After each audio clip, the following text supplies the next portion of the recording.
Una buona serata a tutti i nostri telespettatori, benvenuti a questa puntata di TV7 Match.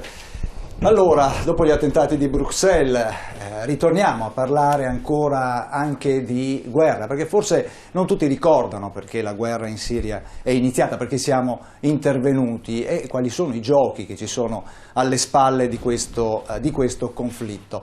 Una situazione di instabilità in Siria, ma anche in Libia, abbiamo visto, che ci ritorna addosso con il terrorismo, gli attentati di Parigi, gli attentati di Bruxelles di pochi giorni fa, e che ci torna indietro anche con dei flussi migratori che per quest'anno vengono presentati, pronosticati come veramente eccezionali, e i numeri di questi primi mesi non lasciano molti dubbi. Di questo parliamo stasera in questa nostra puntata di TV7 Match. Lo facciamo come sempre con gli ospiti che ho in studio, ve li presento subito, iniziando dalla mia sinistra Gianfranco Volpin, segretario del COISP, segretario regionale COISP del Veneto, sindacato di polizia e funzionario anche della polizia postale di Venezia, giusto? No, Vicenza, chiedo scusa. Al suo fianco Salvatore Frattallone, avvocato penalista. Buonasera avvocato. Buonasera. Avremo modo con lei di parlare non solo di immigrazione e di sicurezza, ma anche magari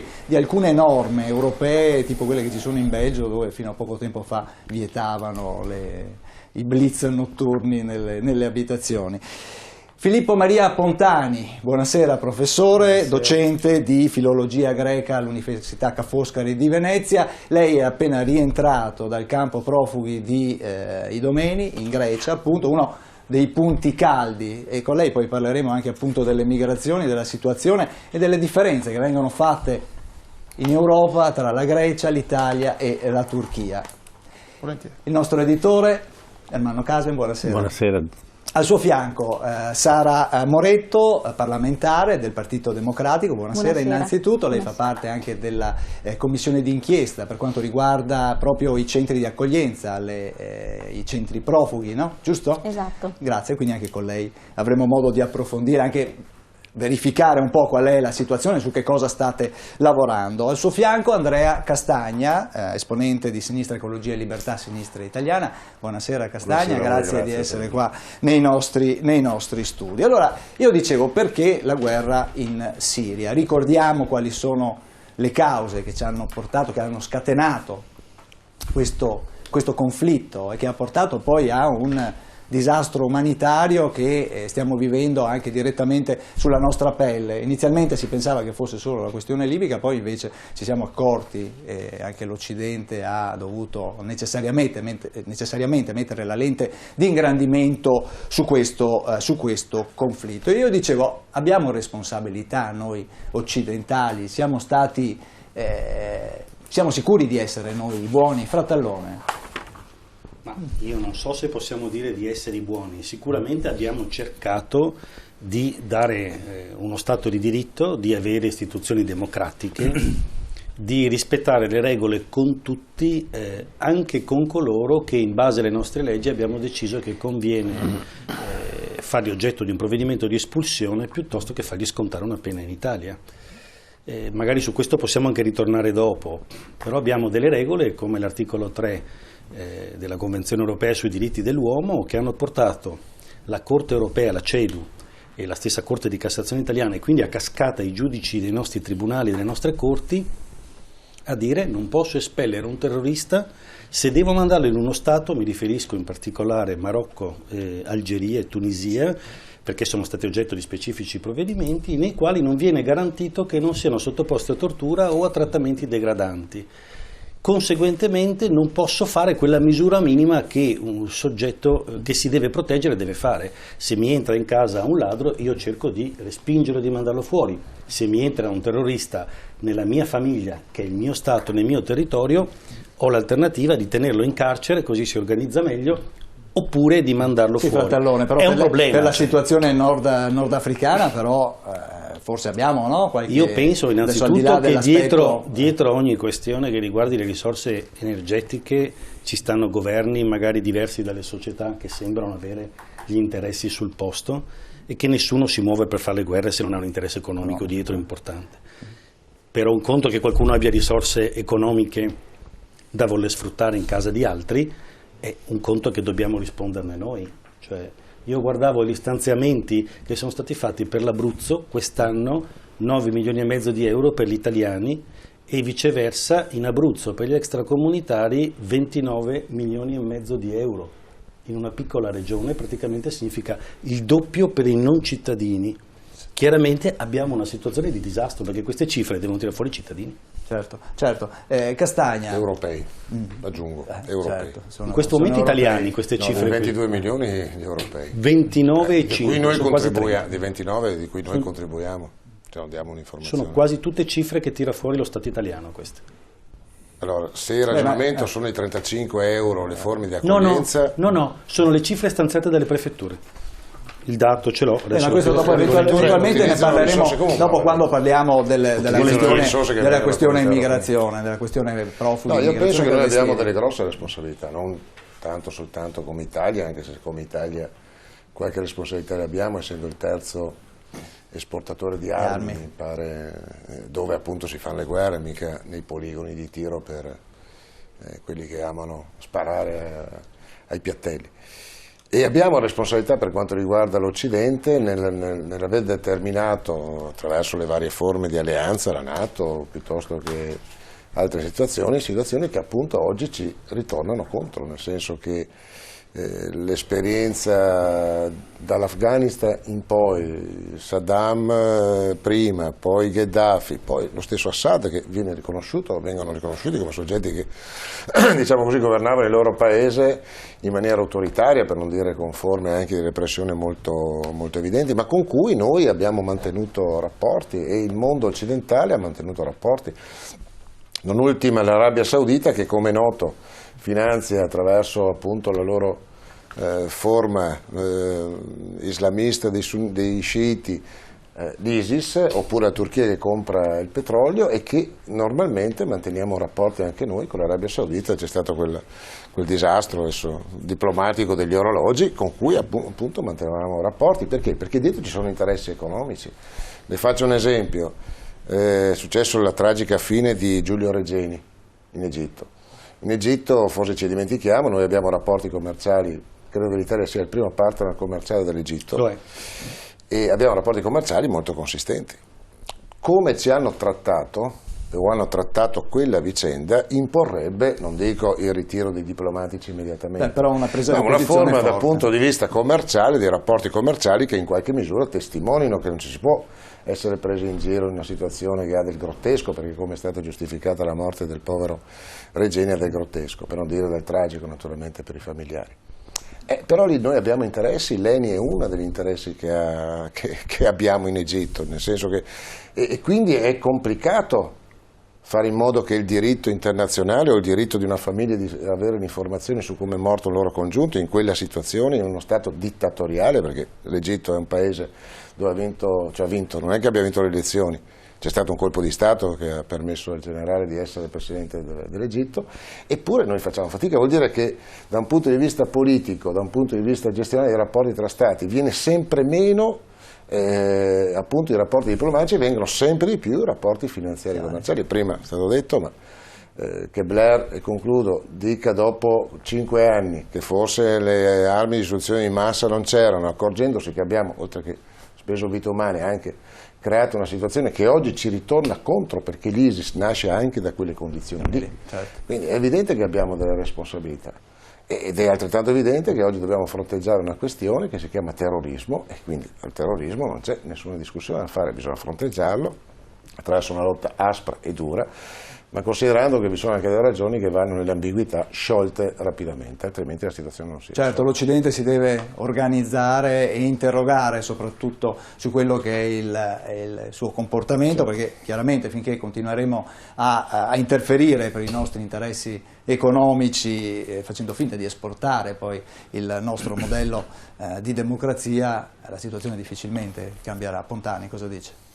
Ma io non lo so, mi risulta che le persone che sono attualmente indagate sono anche in larga parte defunte per gli attentati che si sono svolti a Parigi e Bruxelles non fossero esattamente dei migranti che erano venuti di recente. Mi sembra che tutte queste persone, la stragrande parte di loro, fossero dei cittadini di quei paesi, anche se di origine per lo più africana, fra l'altro non siriana. Quindi io veramente sono un po' preoccupato da questa tendenza a mettere tutto in un unico calderone e a far vedere immediatamente dinanzi a migliaia, decine di migliaia di disperati che cercano un futuro migliore, a presentarli tutti come dei potenziali terroristi o dei terroristi del giorno dopo, quando questa cosa obiettivamente non ha neanche del fondamento. Per quanto riguarda poi la situazione da cui ha preso le mosse la sua domanda, cioè appunto questo, per cosa è successo in Siria, cosa è successo lì. Io ho avuto modo di parlare anche con della gente che ha combattuto lì, siriani, e la cosa che ti dicono subito è che, come è noto, nel 2011 ci fu questa rivoluzione di studenti, di piazza, questa primavera araba come una delle primavere appunto, finita poi in un altro modo. Perché finita in un altro modo? Finita in un altro modo perché dopo poche settimane dai primi moti che cominciarono a sud di Damasco e poi si estesero soprattutto al nord ad Aleppo, che divenne ed è ancora in parte una roccaforte, ormai quasi per nulla una roccaforte dei ribelli, immediatamente dopo poche settimane arrivarono una incredibile quantità di armi. Le armi non c'erano in Siria prima naturalmente, ma ne arrivarono tantissime. Certamente difficile che siano state prodotte nel deserto Farakka e Mosul quelle armi lì, è molto probabile che quelle armi siano state fatte arrivare, così come siano stati fatti uscire fuori dalle carceri siriane una gran quantità di islamisti precedentemente, ovviamente sunniti, precedentemente nemici del regime di Assad, che ha così favorito la creazione di quel bubbone che ancora oggi è instaurato in casa sua e che gli ha dato ovviamente la possibilità di presentarsi come il male minore, cosa che ancora adesso è, di fatto adesso ormai praticamente Assad è diventato il male minore. Allora, dinanzi a tutto, queste armi non erano prodotte naturalmente né in Siria né in Iraq, erano tutte quante armi occidentali, con le quali erano stati riforniti legioni di diverse sigle nel corso dei precedenti 30 anni, di diverse sigle per lo più islamiche, che avevano fatto la guerra ai russi, avevano fatto la guerra prima i sunniti contro i sciiti, poi i sciiti contro i sunniti, tutte cose date dagli occidentali in gran copia, che poi a un certo punto sono state utilizzate per quel fine lì. Quando sono arrivate questa gran quantità di armi, la rivoluzione siriana ha cambiato completamente di segno e ha iniziato a giocare su quel territorio una quantità di potenze che ancora oggi ci stanno e che giocano la loro partita. Allora, io dinanzi a questo fatto credo che si dovrebbe forse avviare una riflessione sulla opportunità di dire questi si sono tutti impazziti, a un certo punto hanno deciso di diventare dei terroristi. C'è un bel reportage, e qui chiudo, un bel reportage di stamattina proprio sul Fatto Quotidiano di Francesca Borra dal fronte siriano, che cerca di mettersi un attimo, di vedere le cose dal loro punto di vista, cioè da come un cittadino di Aleppo, un cittadino di Mosul, un cittadino, non è che naturalmente adesso uno debba giustificare quelli che mettono le bombe a Parigi e Bruxelles, Dio ne scampi, per carità, lontanissimo da questo, però se uno la vede da quella prospettiva e vede che cosa l'Occidente è stato capace di combinare in quei luoghi, forse magari ecco, per un attimo magari qualche domanda se la pone. Certo, allora prima di dare la parola anche agli altri ospiti, io vorrei proporvi una sintesi che abbiamo fatto da un interessante video che è pubblicato su YouTube e che ripercorre un po' la storia della Siria, dall'impero ottomano ai giorni nostri. Dura 8 minuti, ma noi l'abbiamo sintetizzato giusto per mettere in evidenza alcune cose. Se la regia lo vuol proporre. L'impero ottomano resiste fino alla Prima Guerra Mondiale, sono 600 anni. Quando finisce la Prima Guerra Mondiale appaiono piccole nazioni dove prima c'era l'impero ottomano e per la prima volta vediamo la Siria in una mappa, che finora avevamo disegnato solamente per non perderla di vista.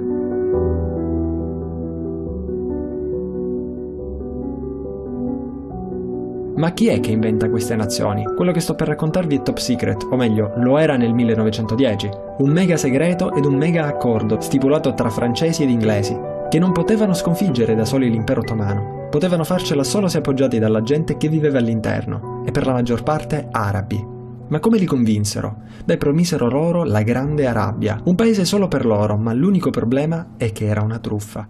Prima di continuare ricorda una cosa, gli arabi sono un popolo ma non una religione, quindi un arabo può essere un musulmano, può essere cristiano e prima dell'Islam sembra ci fossero tribù arabe con tradizioni ebraiche. Beh, agli arabi non fu data quell'unica nazione che era stata promessa. Al suo posto, francesi ed inglesi crearono molte nazioni piccole. Queste nazioni ovviamente in realtà non lo erano, ma erano zone sotto il loro controllo, con governanti installati da loro. Durante questo periodo fanno ciò che vogliono con la zona. Ricorda che c'è il petrolio e la Siria, pur senza grandi riserve, ha uno sbocco comodo sul mare e la Francia, che si è presa la Siria, lo dà alle compagnie straniere. Dopo la seconda guerra mondiale gli europei se ne vanno. Nel caso della Siria vengono presi a calci, ma prima di andarsene creano un altro stato, Israele. Non è il momento di parlarne, ma è uno stato che i vicini non riconoscono perché considerano polemico, e la prova è che non appena se ne vanno gli inglesi, questi stati lo attaccano. La zona, a partire da allora, diventa una bomba ad orologeria. Nel 2000 Assad padre muore e gli succede Assad figlio. Dinanzi alle pressioni libera molti prigionieri, porta internet e speranze di cambiamento. C'è un periodo di grande dibattito politico e compare l'opposizione. Gli anni successivi sono molto difficili, arrestano gli oppositori e Bush include la Siria nell'asse del male e ciò la isola. È visto di cattivo occhio negoziare con la Siria. Anche i curdi, un popolo che vive sparso in vari paesi della zona, iniziano a protestare e ci sono repressioni e morti. Prima di concludere, ripassiamo gli appoggi internazionali aggiornati ad ottobre 2015. Le forze di al-Assad sono appoggiate dalla Russia, che già aveva una base militare nel paese prima del conflitto, dall'Iran e dalla Cina. Sono tutte nazioni di quello che l'Europa chiama Oriente.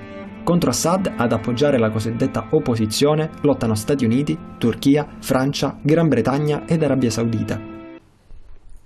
Allora, ecco qui un po' riassunto, non so se qualcuno di voi aveva avuto modo di vederlo in rete, è circolato spesso in questi ultimi mesi, infatti come vedete tra l'altro è un filmato credo spagnolo, tradotto poi in italiano. Allora, professor Casen, da questo video siamo partiti dalla truffa, chiamiamola così, dopo la caduta dell'impero ottomano ai giorni nostri. Ci sono alcuni protagonisti che ritornano, li vediamo appunto oggi impegnati nella lotta all'ISIS, ma anche nella lotta fino a poco tempo fa comunque appunto all'attuale presidente Assad, e che invece viene appoggiato in questo caso qua adesso dalla Russia, dall'Iran. Quindi c'è la figura della Russia che non viene citata all'inizio, ma che però aveva un suo ruolo, anche prima della caduta dell'impero ottomano. Ma diciamo che l'informazione sulla guerra in Siria è praticamente disattesa. Se io fermo un cittadino in Italia e domando perché c'è una guerra in Siria, è perché ci sono i cattivi, i buoni, c'è l'ISIS, c'è questo, c'è quello, ma nessuno capisce perché noi siamo andati, dico noi europei, perché ormai francesi, inglesi, noi come italiani evitiamo di fare questo perché siamo altamente a rischio e quindi non possiamo farlo. Noi facciamo la parte dei buoni, ma partecipiamo per esempio nell'armare questi personaggi che poi girano, che si chiamano ISIS a seconda delle convenienze. Ma che ci sia una guerra in Siria e a che cosa sia servita, io credo che nessuno sia in grado di capirlo. Perché non sappiamo cos'è successo in Siria? Perché andiamo a bombardare in Siria? I siriani ci hanno aggredito? Domanda. Sono così cattivi che meritano tutte le nostre bombe? Che cosa c'è che interessi ci sono in tutto questo? Allora, cerchiamo di capire da questo breve filmato che abbiamo utilizzato, perché è abbastanza schematico, ci rendiamo conto che ci sono due grosse forze che giocano su quel territorio, che sì, ha petrolio, ma petrolio ce n'è dappertutto lì, perché è la fonte più estesa che noi abbiamo nel Medio Oriente, ma ce n'è molto di più in Iraq, ce n'è molto di più in Iran, in Arabia Saudita non ne parliamo, quindi perché andiamo a distruggere una popolazione e abbiamo visto dalle immagini come abbiamo ridotto le città. Cioè nemmeno i tedeschi, quando facevano i bombardamenti sulle nostre città, scusate i tedeschi, gli americani, riuscivano a distruggere e mettere a tappeto un'intera città come abbiamo fatto con i nostri bombardieri. Quando c'è stato l'attacco alla Francia l'anno scorso, a Parigi, Hollande ha promesso e ha mantenuto immediatamente, ha mandato i bombardieri a bombardare che? Chi? Dove? E allora scopriamo da questo schema, che è abbastanza significativo, che da una parte ci sono Inghilterra, Francia, Stati La regia Uniti. può riproporre la cartina, l'ultima immagine del video. Sì, Vediamo. che è così Eccolo qua, completa sì, per i telespettatori. No, mancano le altre due bandiere. Beh, Arabia Saudita, E dall'altra Francia, parte Inghilterra abbiamo Stati Uniti. la Russia e gli altri due stati, la Cina e l'Iran e l'Iran. la Cina. Ecco. Qual è la risposta? La risposta è che quando la Russia cerca di creare un approccio con un qualsiasi paese fuori della sua area di competenza, immediatamente scoppia una guerra. Quella che è successa in Ucraina è diventata una guerra di libertà, no? Quello che è successo in molti altri casi, questo in maniera particolare. Allora, che la Russia e precedentemente l'Unione Sovietica fosse presente in Siria, questo è chiaro. Che ci fossero dei punti, dei porti che conservavano la flotta russa, anche questo è una cosa che non sta bene alle forze occidentali. Quindi è una sorta di tentativo di inglobamento, di chiusura di tutti i porti della Russia nei confronti di tutti gli oceani. Ha qualche porto nei mari del nord, ha un piccolo attracco nel Baltico e ha questo qua, e poi c'è qualcosa con l'Ucraina, eccetera. Quindi è una questione strategica. A chi giova questa cosa? Allora, di tutto questo disastro poi è venuta una sorta di tsunami, cioè tutta questa gente che è senza casa, senza un ospedale, senza una scuola, senza un acquedotto, ormai non hanno più niente, no? E emigra verso l'Europa. E allora noi accogliamo, siamo buoni e accogliamo. Allora mi domando, siamo veramente buoni? Cioè siamo veramente accoglienti? Perché se io vado a casa di un altro e gli distruggo la casa e poi dico guarda, porta pazienza, qualcuno dei tuoi, non tutti, li posso tenere io perché mi fa anche comodo, ho bisogno di un po' di operai, ho bisogno di un po' di gente che umilmente faccia tutte quelle cose che gli altri non intendono fare. E allora mi domando, C'è questo punto cui interrogativo. prodest? Siamo veramente i buoni? E mi domando anche, per fare una questione di proporzioni, perché in questo senso l'informazione, la stampa europea è bravissima, di un disastro che hanno fatto a Bruxelles, precedentemente hanno fatto a Parigi, con decine di morti. Quanti migliaia di morti abbiamo fatto in Siria? E stava succedendo, scoppiando una terza guerra mondiale perché la Turchia ha abbattuto un bombardiere russo che andava a colpire l'ISIS. Ecco, questo direi è un interrogativo che andrebbe conservato quando arrivano le notizie sui giornali e ce le danno sempre viste da un certo punto di vista. Noi siamo i buoni e abbiamo diritto di bombardare gli altri paesi perché portiamo la democrazia. Se questo è un sistema, qualcuno disse all'epoca dell'impero romano, fecero un deserto e la chiamarono pace. Certo. Sara Moretto, lei cosa dice allora di questa interpretazione, questa lettura della situazione siriana? Il video che avete sintetizzato e mostrato ci dice sostanzialmente oltre alla lettura che dà dei fatti, anche che spesso la storia e quindi le dinamiche si riescono a leggere con chiarezza e con appunto definizione spesso dopo molti anni, non mentre i fatti si vivono.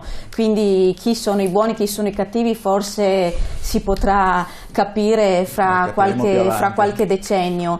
E dall'altro ci dice però anche che spesso le guerre, i conflitti hanno origini lontane, non sono la diretta conseguenza solo di scelte recenti, ma che vanno a toccare dei punti e delle questioni rimaste irrisolte nei paesi e che coinvolgono le popolazioni locali. Ecco per cui il pensiero che la situazione della Siria è diversa da quella della Libia, è diversa dai paesi del Nord Africa. Sono situazioni di conflitto che in questo momento stiamo affrontando contemporaneamente, ma che hanno tutte delle origini diverse e concordo in parte insomma con la lettura che dava anche il professore prima.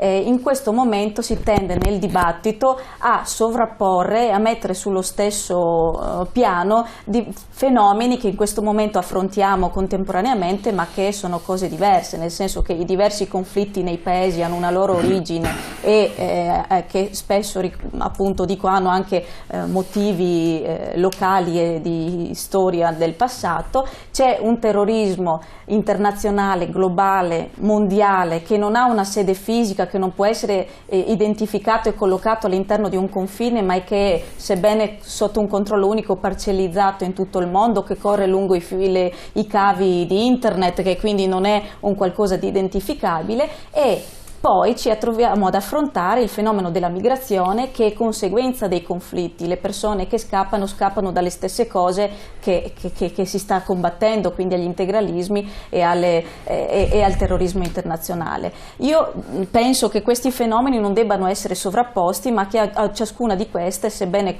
siano connessi, vada data una risposta assolutamente diversa, nuova, perché nuovi sono i fenomeni come quello del terrorismo dell'ISIS, e soprattutto delle risposte coese e unitarie. E da questo punto di vista certo ci sono delle mancanze di una politica comune europea su molte delle questioni che riguardano questi fenomeni. Certo, prima di andare in pubblicità, Volpin, una battuta anche a lei su quella che è innanzitutto come la legge. No, io sono molto d'accordo, condivido in parte il ragionamento dell'Unione Europea attualmente, che effettivamente tantissime informazioni oggi passano tutte attraverso la rete, su questo non si discute e siamo perfettamente d'accordo.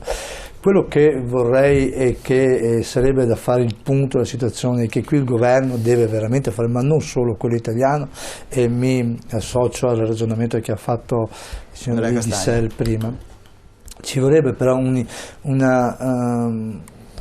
forza di polizia europea, ci vorrebbe un'intelligence europea, ci vorrebbe che le informazioni viaggiassero in tempo reale, ci vorrebbe veramente che perché ormai la guerra dell'orticello non serve, non si fa più, siamo troppo... Mi dispiace Volpini contraddirti, poi ne parliamo dopo la pubblicità. Io penso che l'idea di avere una forza europea, un'intelligenza europea è quello che oggi va a contrastare, perché le idee sono quelle che aiutano. Ha detto bene veramente, non ha sede, perché effettivamente tutte le informazioni non sappiamo dove sono, dove vanno, dove attaccano e quant'altro. È vero che queste sono informazioni che ci mancano, non possiamo dire, e tu lo sai bene che ci conosciamo da una vita, tu lo sai bene che le informazioni quando vengono date in tempo reale si possono ottenere maggiori risultati, e lo vediamo anche nella lotta della criminalità. Non serve parlare di terrorismo internazionale, ma basta parlare anche di cose molto più